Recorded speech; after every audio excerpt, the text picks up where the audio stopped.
Hey, everybody, welcome back to another episode of the 6-5 podcast. Daniel Newman here. It is Friday. It is not Friday morning. It is not Friday morning. Actually, it's Saturday for Pat.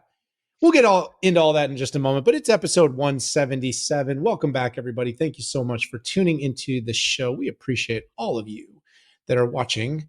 Pat, you look like you actually look great. I wanted to say something snarky, but this maybe is the best I've seen you look in a while. Is it the hat? What's going on? Well, it's probably the hat and black. But yeah, I literally just rolled off a 24-hour door-to-door trip from Seoul, South Korea. Never quite understood why people had to call out South Korea. I mean, what am I going to do? Be in North Korea?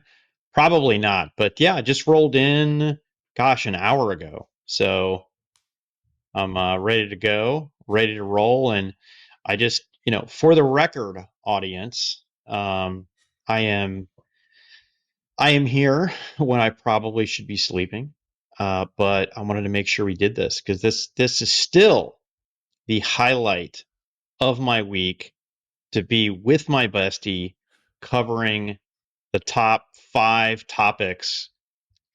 six topics. Excuse me, boy. This is this the way this show is going to go? First timer, Mr. Yeah, Moorhead. yeah, The something the like that. the you are going to talk about the 5, 6, 6, 5, 5, 6. And by the way, everybody, in full transparency, beyond that for Pat, he was going to try to do this show on time this morning during his layover on the West Coast. But unfortunately, the flight didn't cooperate. So he ended up having to get all the way home. And then I said, yeah, sure. Why not wait till 5 p.m. in the evening on a Friday afternoon? But when you love your community and you love your listeners, you do whatever, right? I mean, You do. that's what we do. So we got a great show today. It is the middle of earnings week, although interestingly enough, the way earnings fell this particular period, it's not going to be a whole up earnings palooza. It's going to be a Yeah. bit more of a split.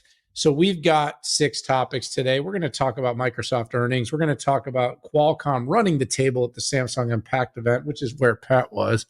We're going to talk a little bit about Google or Alphabet's earnings. We're going to talk about T-Mobile and some news that they had for carrier aggregation. We're going to talk about Intel's surprisingly good earnings. And then we will end on talking about what's going on with the EU competition and another deal that is getting held up.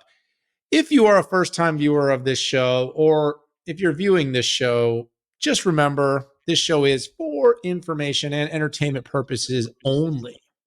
And while we will be talking about publicly traded companies, please do not take anything that I say as investment advice, but you probably should buy whatever Pat is bullish on. That's a You joke. kidding me? You That's looked at my portfolio versus yours? that's a joke, lawyers. Get off the Okay. phone. All right. By the way, that's an inside joke for everybody out there. So if you ever hear us say that, we're not ever going to tell you why. All Yeah. right, buddy, it's time to get after it. I'm going to call my name. I'm going to call my number. I'm going to go first. Microsoft. All right, Microsoft. Oh, so beat, soft guide, and the market said no thanks. That's the short synopsis of what happened. Company was up on earnings. It was up on revenue. Had good op inc, up 18%, net inc up 20%. Company's crushing it, making money. But the guide was a little soft. There seems to be a bit of conservatism coming out of Redmond. And moreover, what really I think drove the number down was its Azure number continues to grow more slowly. So their fiscal year 2023, it was the lowest annual growth rate for the company. And then, of course, for Azure hitting, I think it was 26% in the quarter, seeing its growth number passed up by Google. And we'll talk about that later. And I think people are really selling. So what's going on here, Pat? Here's my thought process. AI is the talk track, Yeah. but people still actually care about real numbers. And so what's happening right now is we have the talk track of AI co-pilots, AI Azure, AI devices, AI teams, AI. And the good news is I think the company's got plans on the horizon. This last week, it did a sales service cloud announcement. And in this announcement, it really was able to finally articulate a $30 per user for the Copilot in their Dynamics app. I think we're starting to see the biggest customers now are using the Office Copilot, which Pat, I don't know about you, but I want some of that. Oh, I want some of that now, And you then know? if you start to think about that across hundreds of millions of Microsoft users, that could become a really important number. The other thing I think that's going on with AI is that early lead, that OpenAI early lead that everyone had seen, it is somewhat dissipated, really because one, LLMs are quickly becoming a bit commoditized. So business models are becoming more important than an LLM itself. And we saw that while the Bing numbers got some good early traction, people didn't leave Google. And so there was kind of a thought that maybe this would be an exodus from Google, and there wasn't an exodus there. So what slowed it down? Those are the kind of the three things. But here's my take, Pat. I'll kick it back to you. Microsoft has a really good moat by putting these co-pilot features on top of Dynamics, on top of Teams, on top of Office, on top of the Windows platform, and I think that's going to add value long term. So while people in the short term are maybe not seeing enough immediate revenue from AI to be happy, I think long term Microsoft's just fine. I think a little conservatism and guidance, given there's a little bit of exuberance around AI in the market, isn't the worst thing. They're better off coming in light now, taking a little bit of a whacking in the market and beating next quarter than overestimating and coming in short. Yeah, those were good observations. And, if you remember, I don't know if it was a couple years ago, maybe it was 100 episodes ago, there was a lot of this talk about AWS number and, on a percentage basis. And I think Azure is right there, right? I mean, it's this huge base, right? Has massive scale and is still growing. When you have a footprint like that, it's almost impossible that you're going to be able to crank out these incredible numbers. And so that's one thing. I mean, 26 and 27% is still pretty crazy for Azure and other cloud services revenue.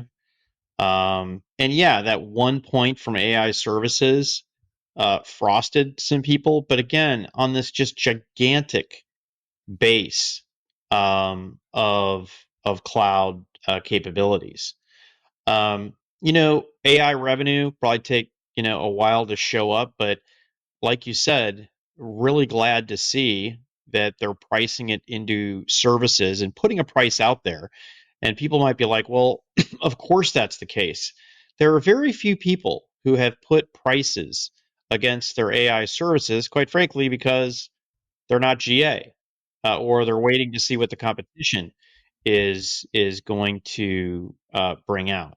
Now, we want to talk about percentages. The AI number is doubling for the next quarter, going from 1% to 2%. So for people who like to look at growth like that, there you go. Pat, So you ever seen the thing where they said, would you rather have a penny a day and double it for a month?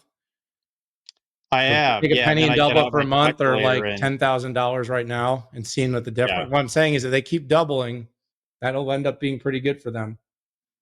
totally. And my final statement is that Amy Hood, the CFO, said that AI will be their fastest business to $10 billion. So again, I think it's the company contending with its own degrees of success. So there you have it. Let's keep moving, Pat. You went all the way across the pond. the other pond, because I usually think the pond, I think the UK or England or Europe. You went the other pond, and you were over in South Korea for Samsung Unpacked, and your one of your big observations was Qualcomm had quite a show. Yeah, it's pretty incredible. So let me first talk about I spent the week with Samsung, really got unprecedented access. I mean, met with some of the top line leaders, the leader of the mobile business, TM Rowe, the chief executive officer for North America, which is their largest geo, the leader of cross business um, experiences. I mean, it's one thing to look at a press release, look at a video. It's another thing to go on the corporate headquarters. First of all, largest semiconductor company that's out there, and next to Apple, the largest consumer electronics company. I toured facilities that were deemed previously super secret, and quite frankly, Samsung needed to open up a little bit, right? You have people invited to Apple spaceship. Now, I you get view of very manicure. I've been to the spaceship before. It's cool, but it's very processed. I ate lunch with employees at Samsung HQ, and the quality of it really reminded me of kind of a Google Microsoft type of campus. I mean, young people, the energy that was there, workout rooms, ping pong tables, resource groups. It was super impressive. But there was a major announcement, and Samsung brought out the Galaxy Z Flip 5, the Galaxy Z Fold 5, and the Galaxy Tab S9 series. And they also brought out a Watch 6. But the big surprise was that Qualcomm was in the Tab S9. Now, there's always rumors you're seeing of, on the smartphone they're going to go back and Samsung's going to put their own silicon in it after this big strategic announcement that Samsung and Qualcomm made about a year ago. But um, Qualcomm ran the table with the top two foldable smartphones. It's also great to see met up with Alex Katuzian, who runs the mobile XR PC and wearables business there. Also had a good time, spent some time with Kedar Kundap, which we both know runs the PC business. It is fun when you're 24 hours away and you bump into people that you knew in the US. It was interesting. Uh, Again, this is home field advantage for Samsung. This is not a Qualcomm announcement, but when they announced that Snapdragon was going into the tablet, the everybody cheered. And I mean, these weren't influencers from Qualcomm, right? These were people who are super excited to get that level of technology in there. One thing I wanted to point out about the foldables was everybody's talking about this 100 million unit for foldables. And again, kind of squishy. Is it 2025, 26, 27? It likely precipitates or is based a little bit upon Apple getting into it. But I got to tell you, man, these devices, every generation is just getting better. And I can see not just based on price point, although the price point of the Flip is amazing. The more people using it, and all the research that I've seen suggests that this is the one thing that Samsung is doing that is pulling people over from the Apple ecosystem. And there I have it.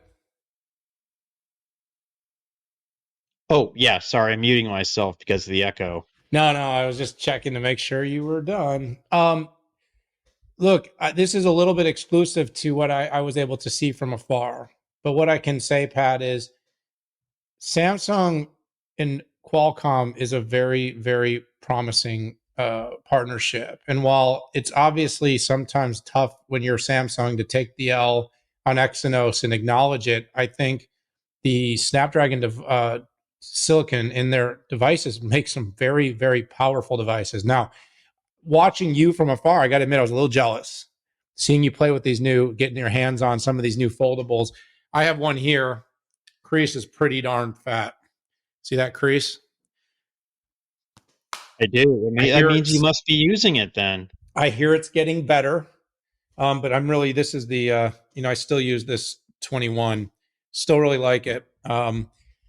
Big fan. So, look, sometimes it makes sense. It's the same thing we saw with Apple, Pat. I mean, the iPhones worked better with the Qualcomm silicon in it. It just did.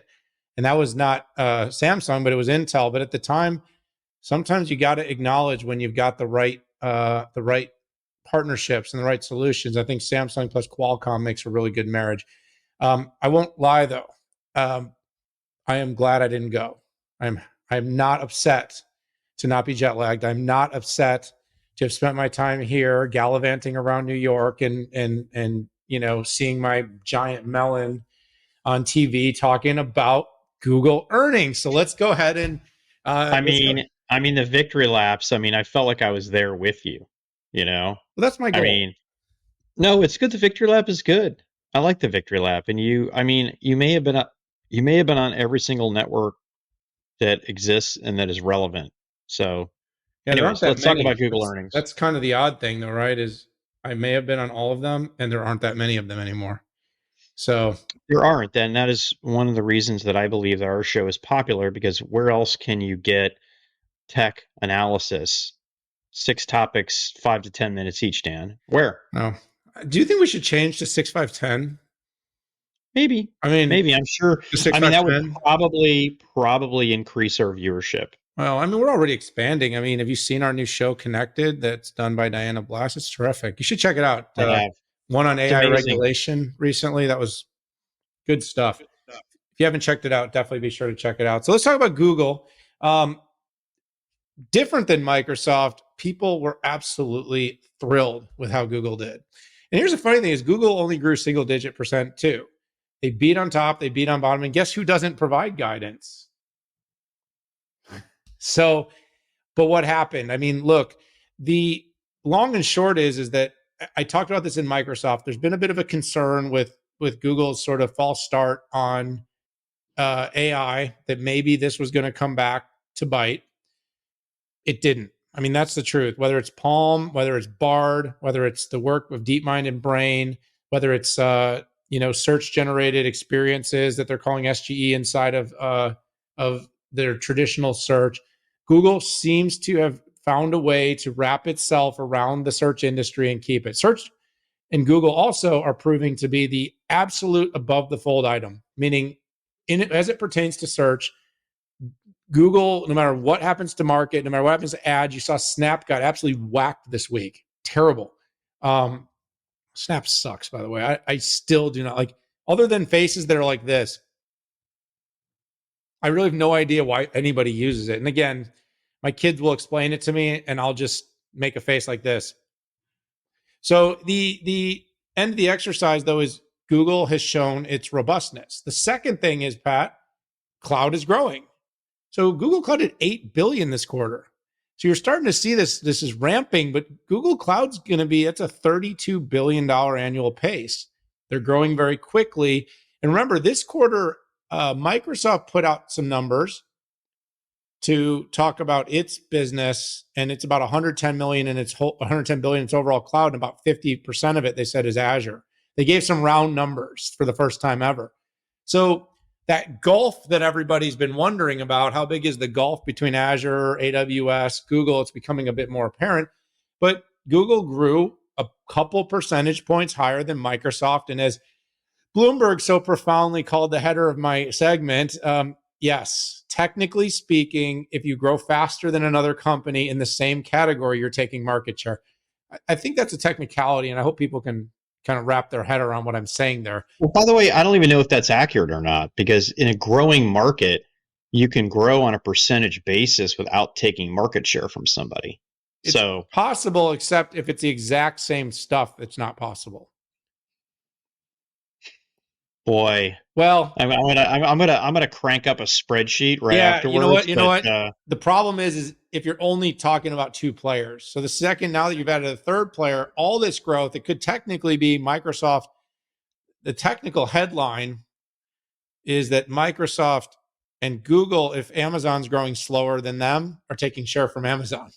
well, let me give you a simple example. If the market doubled, um, and that's just for raw simple numbers. If the market size doubled, you could increase that. Anyways, it's an interest. It's an Keep interesting going. Sorry. thesis. It'd be fun to sit down and try to spreadsheet it out. But I think in the end is you always want to be the company with the highest growth rate.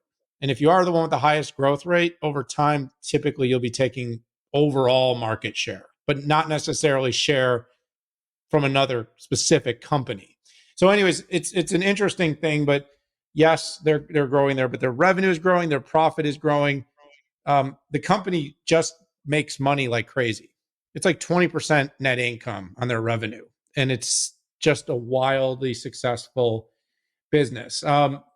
You know, Pat, their AI strategy, though, in the cloud, also pretty robust. The generative AI app builders, the Vertex solution, these are definitely driving customers to Google. And that whole strategy, Pat, this is a really interesting question that I have about Google kind of going forward is with multi-cloud fabric, but Gen AI potentially being built in one place, there is a potential where people could leave lots and lots of infrastructure running in AWS, but could choose Google to do their Gen AI or vice versa. You see what I'm saying? Like Gen AI becomes its own sort of category, AI and Gen AI, but specifically these app building is where tools you use to build the app and then where you seed the data and then how you build the fabric.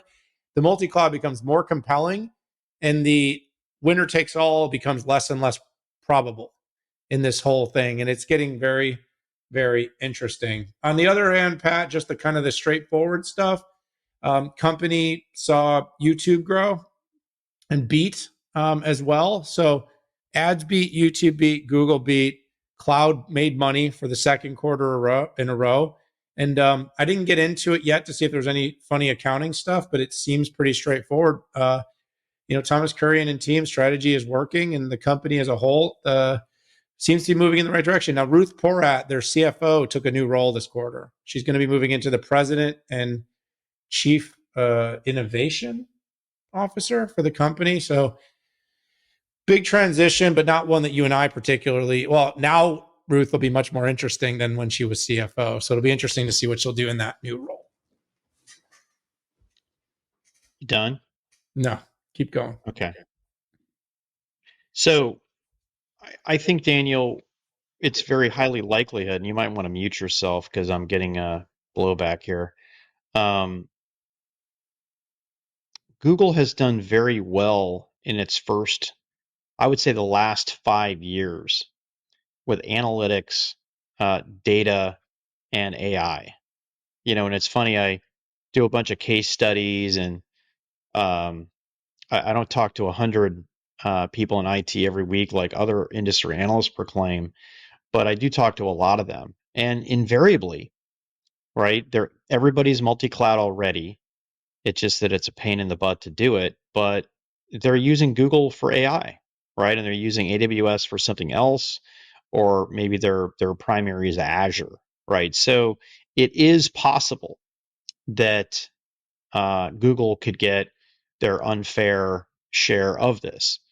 Now, the reality, and this is just the data, and Google hasn't said this isn't true, is that AWS runs more AI workloads than anybody out there, and I think that has a lot to do with the competitiveness of their IaaS. But it could could be all bets off here with Bedrock versus Vertex versus Azure AI. So, and that's what I think is getting everybody so frothy about this. I would like to see higher numbers from Google just because it is on a small base. But I mean, if you look at $8 billion, that number is gigantic now, right? They continue to narrow the losses, which is great. And here's one thing that not a lot of people were talking about. And maybe because it comes with the definition that 70% of generative AI unicorns are Google Cloud customers. Okay. And I think that, again, what's a unicorn? Okay, $1 billion valuation on a startup. Probably a lot of the stuff that you've been tweeting lately and putting on LinkedIn, Daniel, which is, hey, kind of a cornucopia of, hey, look at these 20 tools you can use.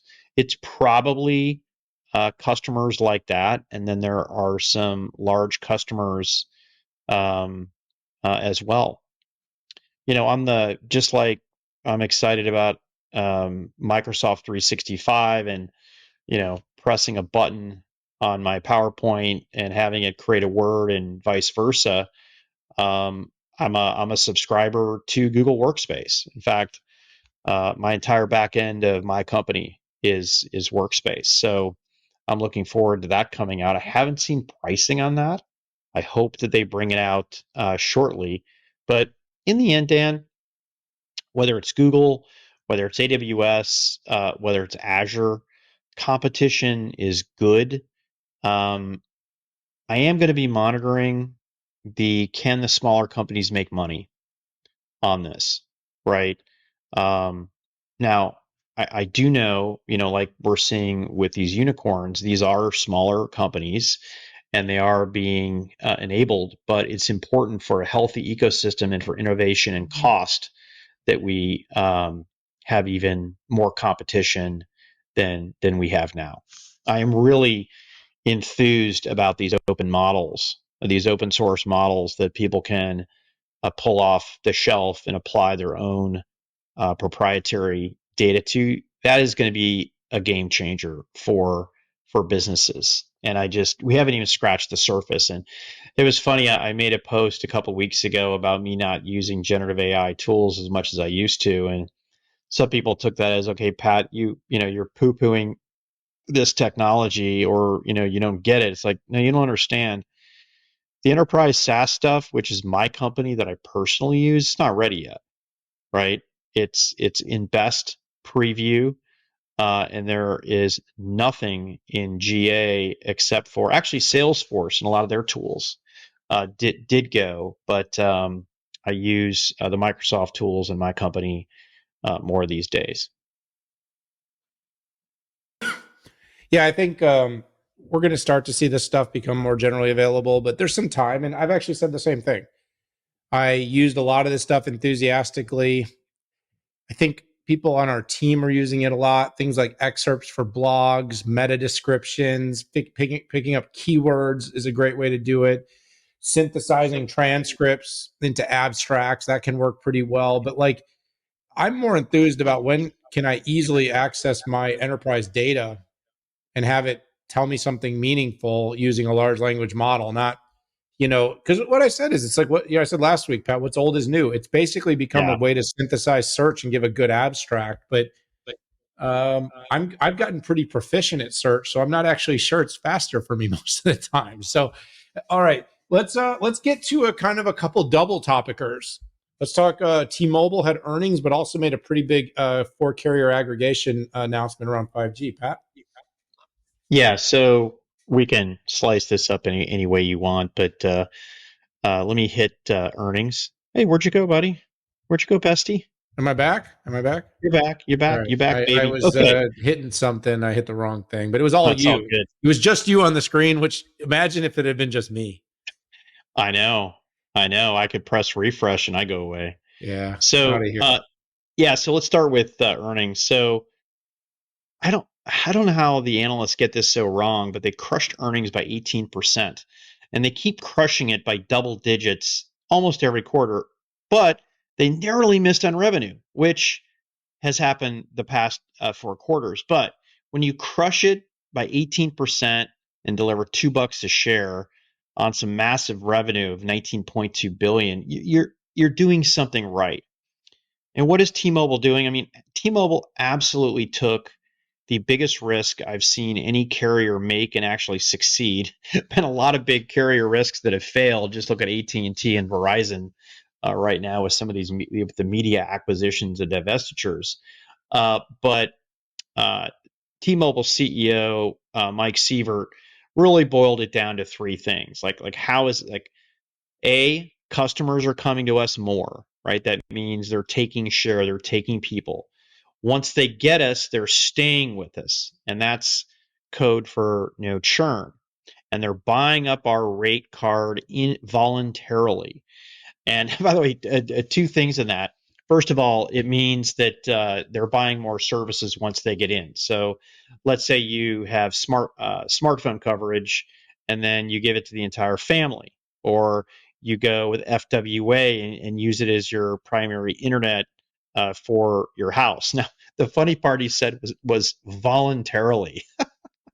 I just love the competitive stuff that now Mike didn't, specifically say this, but AT&T and Verizon are kind of known for. I mean, look at the Verizon price increase that came on legacy accounts that weren't ever allowed to change. It's a perfect example of this. So we do a lot of B2B stuff, and I'm going to hone in on the B2B stuff. I mean, there's a ton of B2C stuff, but it's really glad to see T-Mobile for Business come out 179,000 postpaid phone net adds for the business with less than 1% churn. I mean, that's obscenely high on the postpaids and obscenely low on the churn. You have to love it. And then the company, for being this B2C company that's, kind of like Google Cloud, really trying to lean into the business side, they spent a ton of time on the call talking about this.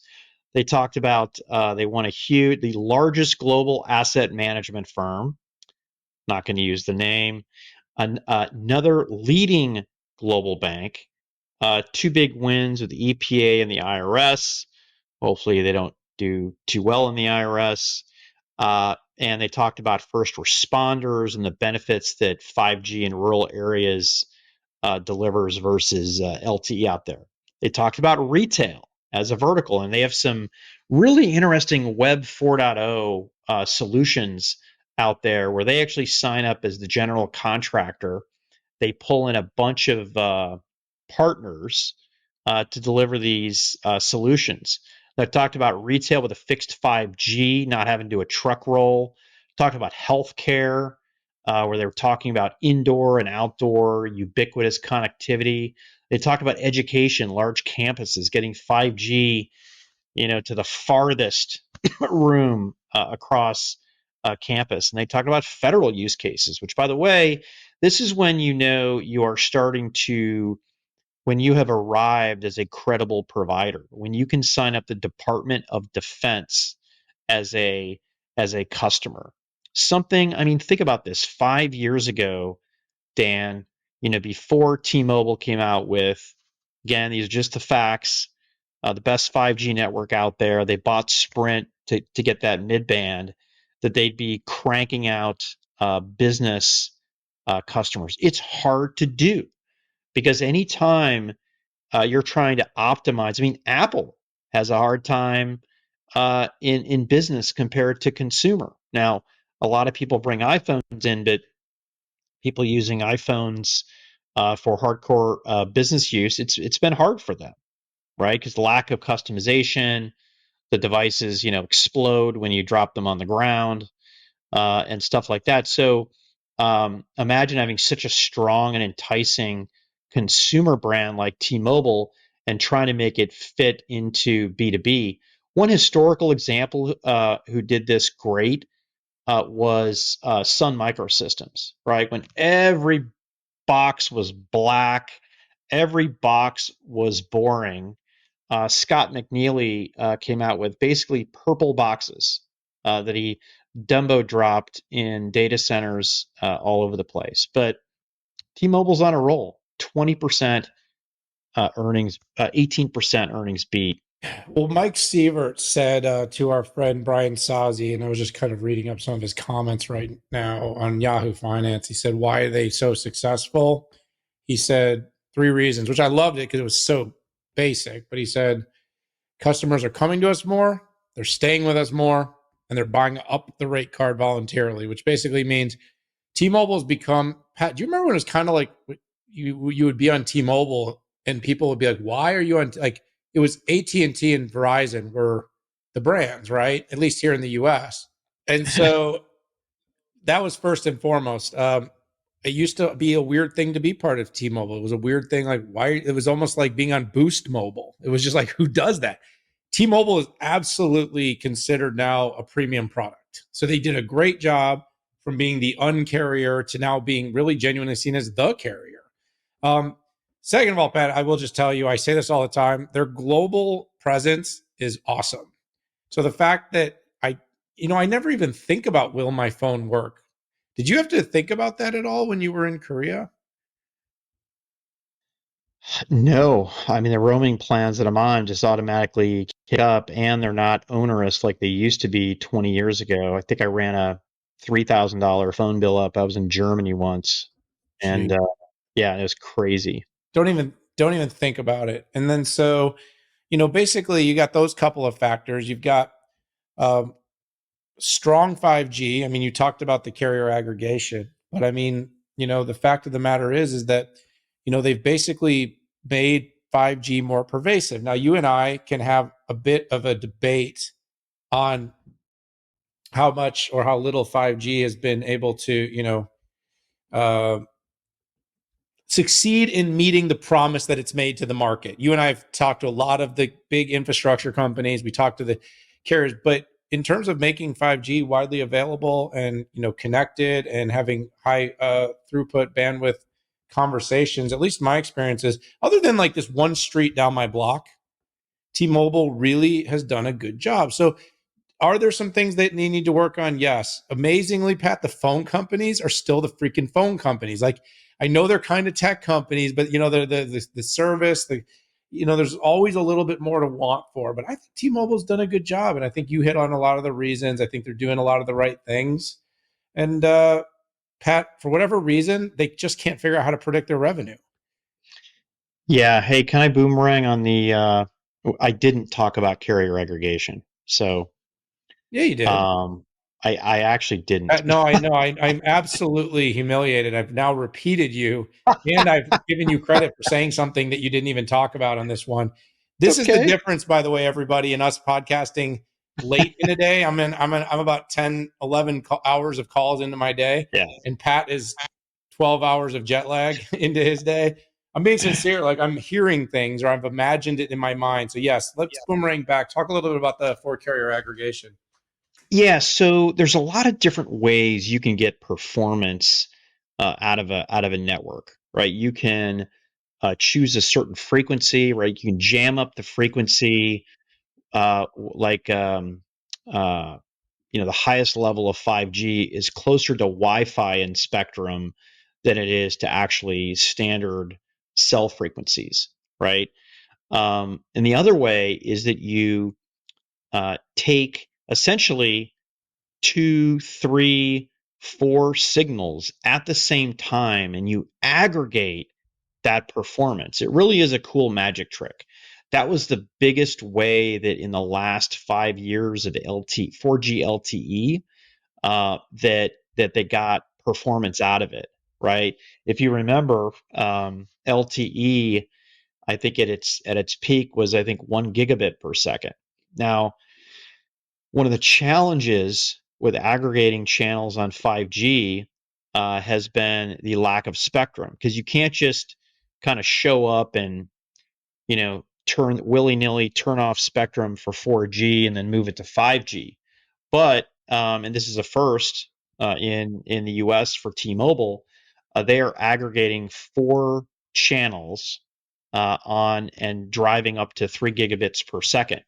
Now, does that mean that you can go and do a speed test right next to this and get 3 gig? Well, maybe, right? Particularly if you're testing and nobody else is on it. But there is an element of shared capability on it.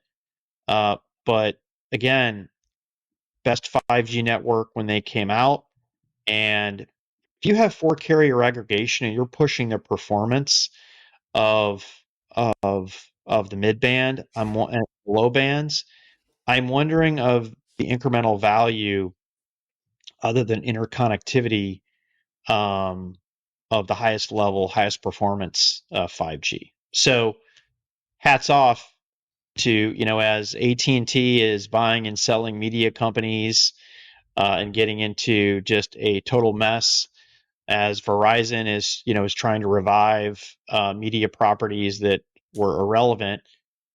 T-Mobile just keeps rolling out this network. Yeah, talk about keep your eye on the ball. I know this guy that always says, I do two things really well. I swear sometimes he's taunting me when he does this. I swear. Um, but, Uh, but I digress. So let's kick it over to Intel. Look, this was one I think we were all kind of holding our breath and plugging our noses and not quite sure what to expect. It had been a couple of really tough quarters. You and I had the chance to talk to Pat Gelsinger, ask him some questions. I've shared my sentiments on Twitter. You can see those in the show notes. I won't repeat it because I'll probably get it wrong given the time of day. But so the long and short, much, much, much improved performance this quarter. After two consecutive quarters of losses, the company actually got back to profit. Not by a lot. It was 13 cents adjusted against 3 cents expected. And they beat on revenue at 12.9 versus 12.13. Before anyone calls me out on this, because I've already had to have this debate on Twitter and on LinkedIn and everywhere else I posted, yes, there were some things done on the adjusted side to EBITDA that made the number bigger. Every company does that though. So just if you're going to go after Intel, you do really need to start scrutinizing every adjusted earnings report the same way, because they had some things written down. There's some things done with depreciation. There's some things where they change amortization. Companies do this to hit their numbers. Numbers are not always hit on the top end. They're sometimes hit on the bottom, on the back, and the corner. And adjusted EBITDA is one of the gifts to CFOs, is one of the biggest gifts to CFOs on the planet, because it gives a lot of flexibility for how revenue is recognized, when it's billed, where it's invoiced. Now we're going to start making judgments about people because something gets, people are packing the channels at the end of quarters, or Apple shipping lots of units into their stores, right, to hit certain numbers. I digress, but I just felt that was good to say, because I had a bunch of people come after me for claiming this was a better quarter. Like in every way, this was a better quarter. Now, let's be fair, still down year over year, but that was also expected. We're in the middle of what's still considered to be a pretty strong gully for devices. They showed some robustness. And I believe, Pat, can you nod for me if I'm right, that they actually said they reclaimed some share in notebooks? Okay. And that's after what's been quite a run of seating share. So that should be seen as a positive thing. Servers numbers are still pretty tough, but the company has seen a really, really significant uptick in its book and its opportunities around Gaudi and around its AI accelerators, which, by the way, had they not said that, I'd be very concerned. Right now, the company has also saw one of the best quarters it had seen in quite a long time for its foundry business. I need to spend a little more time in that to figure out exactly what's driving, but in our conversation with Pat, he did talk about, shortening time time cycles to revenue with packaging, as well as probably the biggest thing of note, at least for me, Pat, was he was very confident in reiterating the 5 and 4. Now, given the operational woes that the company has had over the past several years, is there a more important thing for Intel than getting the 5 and 4 done and getting it done as close to on schedule as possible, while preserving market share, preserving customers, while preserving reputation, and of course margin? That's the fourth thing, and that's probably one of the biggest no-nos on Intel's overall number has been its margin has eroded like immensely. I mean, wasn't it in the 50s about 6 to 8 quarters ago? And now it's sitting in the high 30s. And so that margin erosion has definitely worked against the company. But Pat, this was the first time on earnings that I actually saw the stock move like meaningfully. It was up a few dollars, and it seemed that this might have broken the logjam. So my prediction, as I turn it over to you, is this last quarter was the bottom. This is the start of a slow but encouraging turnaround for the company.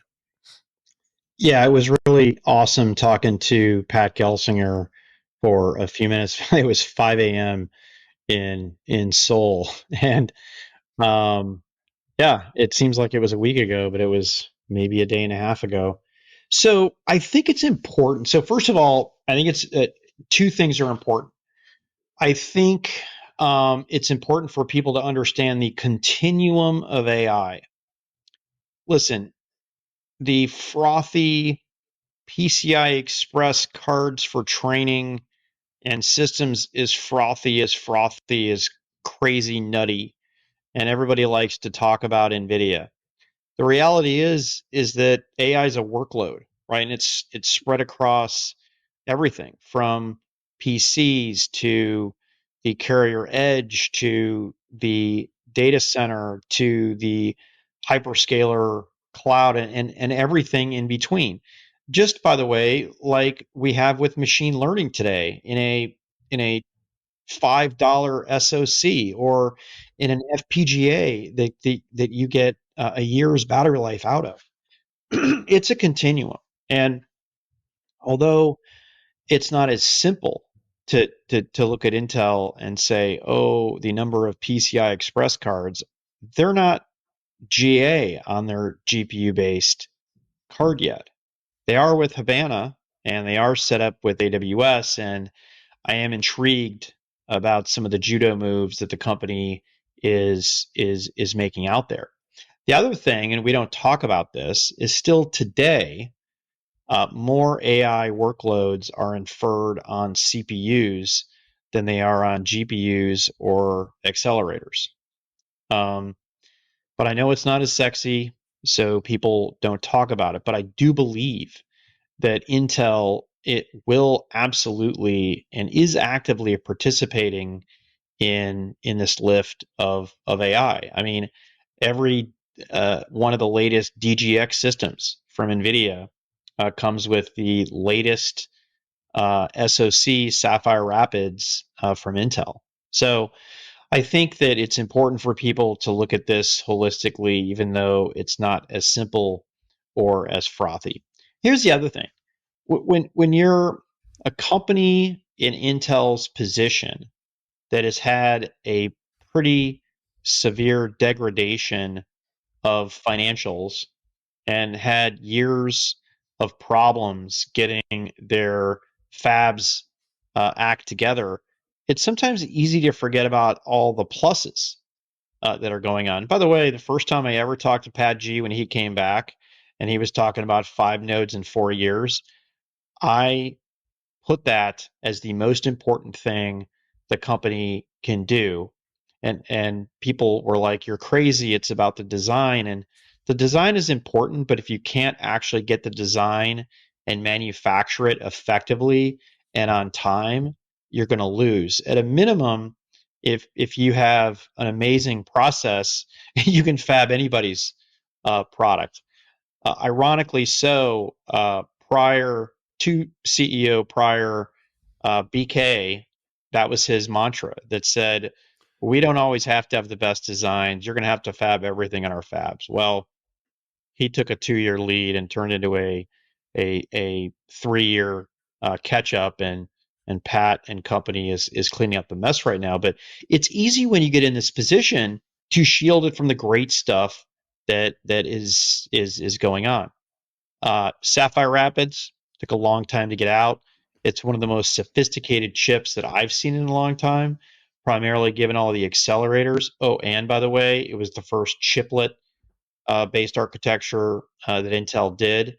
Now we're going into, heavy duty Meteor Lake, right? Where the company is integrating more AI. They already have AI in there via AVX 512, but really leveraging some of these fixed function AI controllers to get to TOPS level to be able to drive the new versions of Windows and the new applications that are coming out to take advantage of that.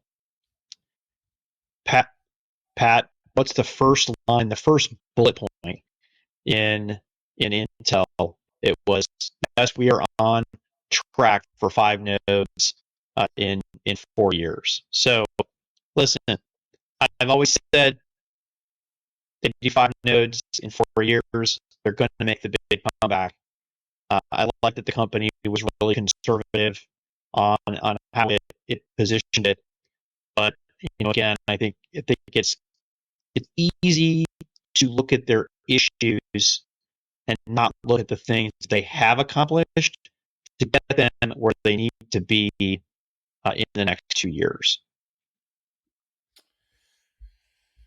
Oh, all right. So maybe a little audio there, but you know what? If you didn't hear it, Pat basically reiterated that he's right. He's smart and that's consistent. In all joking though, I mean, look, you called the shot, you got the shot right, and that deserves some attention. But the other thing is the company does, and I like that you called out the accelerators on the CPU, Pat, because people keep forgetting that. And Pat did reiterate that to us. It's not all about AI on the GPU. There's a lot of acceleration that's going to be done not on GPUs. There's going to be a lot of things Well, done on ASICs, a lot of things done what's the on yeah? I mean, FPGA. what's the accelerator inside of an A100?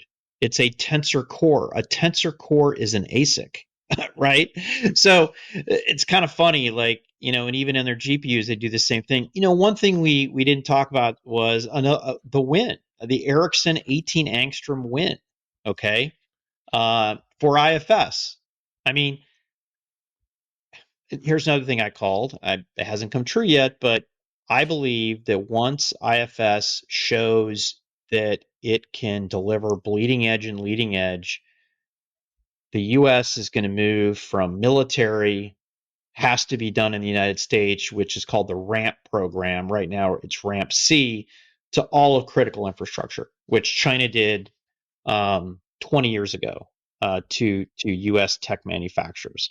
Ericsson, right, world leader in carrier equipment, signed up for 18 angstrom to do ASICs and SoCs there. So big win. Nobody's talking about it.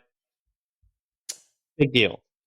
Well, it doesn't, it's not sensational enough, maybe, perhaps. I don't know. But yeah, credit is credit due. Off we go. Hey, speaking of Ramp C and regulations and policies and governments and different programs, is it a 6.5 anymore if we don't talk a little antitrust? It's not, Dan. It's not at all. I Let's, mean, let's talk some antitrust.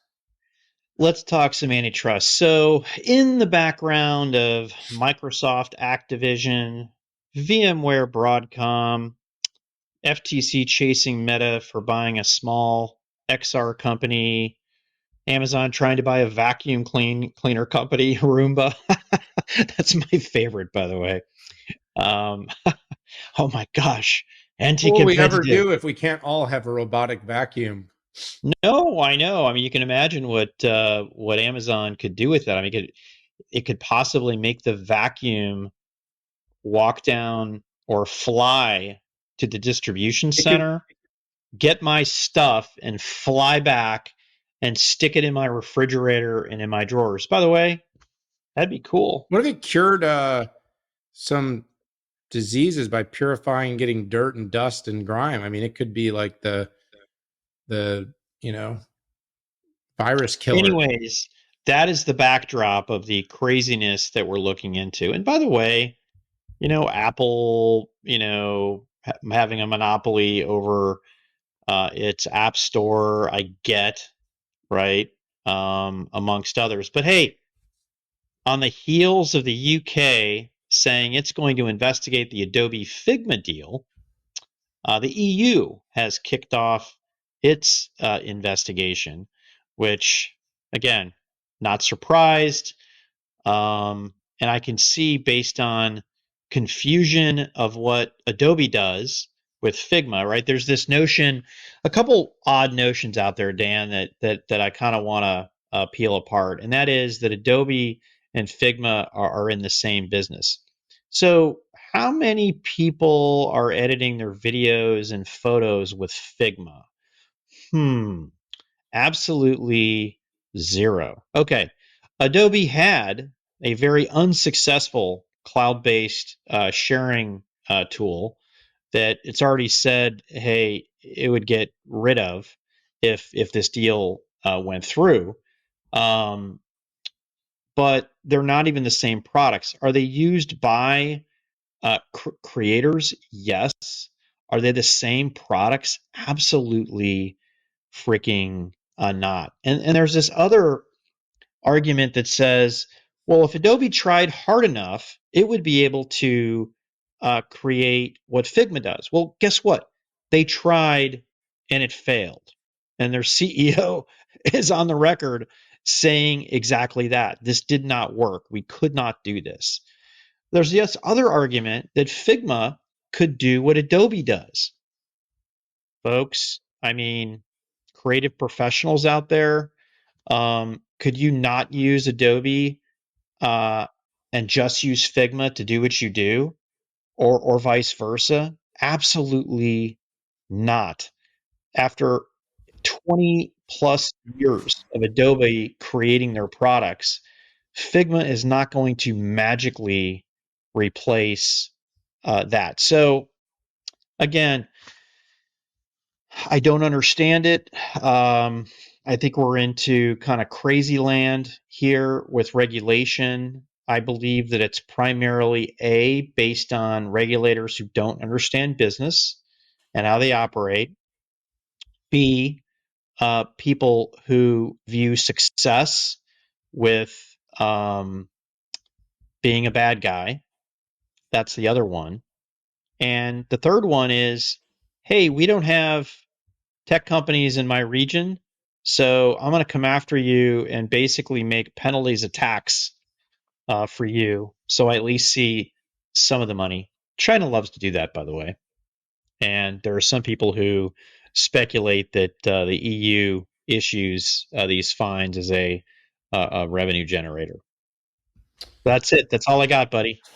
Yeah, can I just say no? This is like speed bump hurdle tax. So the UK is probably just following the lead after a less than successful breakup from the EU. The UK is now going to need to find a new revenue generation stream, which is going to be what competitive taxation on deal flow.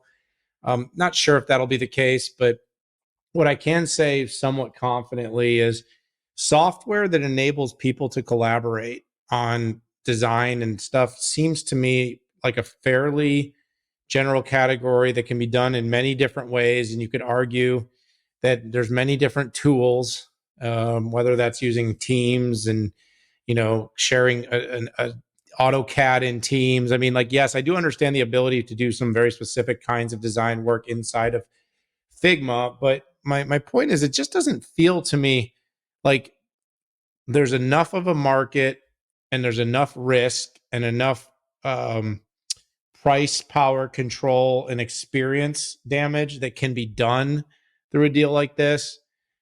I think it's just the size, Pat. I think it's just the size. I think anytime it gets over what about $10 billion in any sort of deal, there's just a demand and an interest. Competition committees need to exist. They need to justify and validate their existence, which means they need to investigate things. Um, you know, Pat, you and I both shared something this week about the Amazon breakup. It just feels to me like it's a hammer and a nail. And the nail is any deal over like 10 billion. And the hammer is every competition authority on the planet right now. Now, look, I and am as much for regulatory when it's something that truly limits competition or creates pricing monopolies. But I just don't see how you couldn't, even with just a few concessions, some sort of um, you know pricing concessions for a short period of time. I mean, there's just a lot of ways to solve this without trying to kill it. You're muted, but I'm listening. I'm hearing you, but I'm not. Sorry. Yeah, this is the Broadcom, right? We saw the concessions that were made for Marvell and Intel and NVIDIA and stuff like that. And it gets made. And I think that, there was some talk, I think it was in Bloomberg, about, the concessions were rejected. And from an Adobe point of view, it's like that would just be dumb, right? Because why concede to something that makes absolute sense that could limit your growth for years to come? Yeah, absolutely. So, anyways, I feel like this is going to happen, and there probably will be something in the US as well. And while I genuinely believe this deal should go through, and this is not one that a lot of time should be spent on, there'll be some time spent on it. So, Yeah, maybe we should hit the Amazon breakup next time. yeah, let's do it next time. Let's do it next time. We've done the 610 again. It's actually the 611, but that's what we do, buddy. So, look, I appreciate your commitment to this community, and I think that you coming back from a transcontinental trip from Korea, even coming back, leaving on one day, coming back a different day. Or no, actually, you left on one day, came back the same day, basically got home at the same time, and had to do the day all over again. This is how you do it. That's how we roll, baby. You're working 8-day weeks. I knew you were cheating. Anyway, all right. Look, everybody, I appreciate you, Pat. Good show. Good to be back. Sorry about the microphone issues. It was a professional microphone. That's part of the problem. I have no idea what it was. Little echo here, little echo there. We'll clean it up in post. I don't know if we will. Got a lot of travel coming up. I'm going to be I'm hitting the road on Sunday. How about you? I'm Tuesday morning. I'll be heading to the Silicon Valley. I'll be seeing about 75 companies in 2 days. That's good. I plan to survive 5 more years. And then, Pat, I'll hand you over the keys in the Futurum group, and you just be a good steward, okay? I appreciate that. We'll do the handoff. We'll do the virtual high five. I'm going to be in Seattle next week. Not meeting with 50 different companies, but only 4. So looking forward to it. Look, there's how many hours are there in a day? I'll do as many as I 60. possibly can. 60 hours a day, as my daughter always says to me, Dad, I'm doing it 25/8. Well, maybe you and I are like 30/12. So, anyways, all right, everybody, there you got it. Thank you so much for tuning into the show. We appreciate you very much. Hit that subscribe button. Join us for all of our episodes. If the audio wasn't great today, blame Pat. If you love the show, though, send the comments over my way. For this week, for the 6-5, time to say goodbye to Pat and his crappy microphone. We'll see y'all later. Bye-bye now.